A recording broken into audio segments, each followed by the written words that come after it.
Service na-ekwu na ya na ụlọọrụ Federal Inland Revenue Service FIRS ga-ejikọ aka n'ọrụ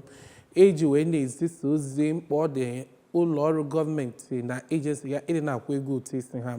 Managing Director nke ụlọ mgbasa ozi ABS Maazị Christopher Molukwu bụ ya kwupụtara nke mgbe ndị ọrụ nke FIRS Abuja kpọtụrụ ya nke onye du ha wee bịa bụ Director n'ụlọọrụ agency ahụ Dr. Mustapha Akaje bụ njem abịara n'ụlọ mgbasa ozi ABS dị n'Awka ka anyị sonyere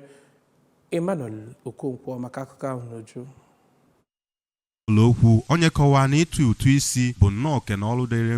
mmadụ ncha n'obodo iji wee mee ka obodo na-aga n'iru bụ onye kwuzi na ya bụ ụlọ mgbasa ozi Anambra Broadcasting Service ga-aga n'iru ilube isi nye ịkwụnye ya bụ ụtụ isi ndị na-alụ ọrụ n'ogige ụlọ ọrụ ahụ n'aka gọọmenti iji wee nyere aka hụ na gọọmenti na-eme ihe kwesịrị na ọ ga-eme ebe ọ kwesịrị nkwa na ya bụ ụlọ mgbasa ozi ga-enyekwesị aka ịhụ na a gbasara ndị mmadụ ozi banyere mkpa ọ dị ha ịdị na-atụ ụtụ isi ha. N'okwu ya na mbụ onye du ndị ahụ abịa ya bụ njem bụ dọkịnta Akaje kọwara nnọọ mkpa ọ dị na ụlọọrụ gọọmenti niile ga na-akwụnye ụgwọ isi ndị na-alụ ọrụ n'ụlọọrụ ndị ahụ n'aka gọọmenti etiti iji wee mee ka gọọmenti etiti nwee ike ịdị na-alụ ihe kwesịrị na ọ ga-alụ ebe ọ kpọkụzi onye isi ụlọ mgbasa ozi Anambra Broadcasting Service ka ọ bụ onye ga-aga n'iru ịhụ na ABS na-enye ya bụ ụlọọrụ gọọmenti etiti akpọrọ